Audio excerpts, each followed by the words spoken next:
திரு சிவகுமார் அவர்கள் வாசித்தும் மிருதங்கம் திரு வெங்கடேஷ் அவர்கள் வாசித்தும் சிறப்பிக்கப் போகிறார்கள். மாணவிகள் பெயர் ஆர்கனைசர் ஆல்ரெடி சொல்லிட்டாங்க. கச்சேரியை எனது குரு திரு காலம் சென்ற பாலக்காடு நாராயணசுவாமி அவர்களை நினைத்துக் கொண்டு அவரை மனதில் நமஸ்கரித்துக் கொண்டு குருவந்தனம் செய்து கச்சேரியை தொடங்குகிறேன். ஸ்ரீ குருப்யோ நமஹ.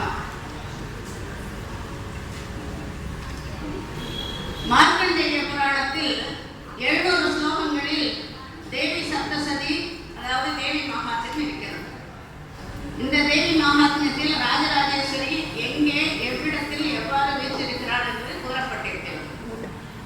அமிர்த கடலின் நடுவே மணிரத்னம் தீபத்தில் 25 பிராகாரங்களின் நடுவே மகாபத்ம வனத்தில் சிந்தாமணி மண்டபத்தில் நடுவே சிதப்பிரி குண்டத்தில் 4 வாசல்களிலும் சதுராமநாய தேவதைகள் காவல் காக்க நவாவரணங்களுடன் கூடிய ஸ்ரீ சக்கரத்தின் நடுவே சர்வானந்தமயம் எனும் பிந்து பீடத்தில் பிரம்மா, விஷ்ணு, ருத்ரன், ஈசானன்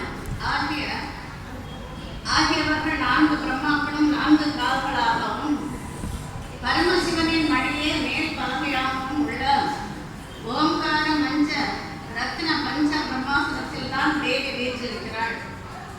அதில் அமர்ந்த தேவி என்ன செய்கிறாள்?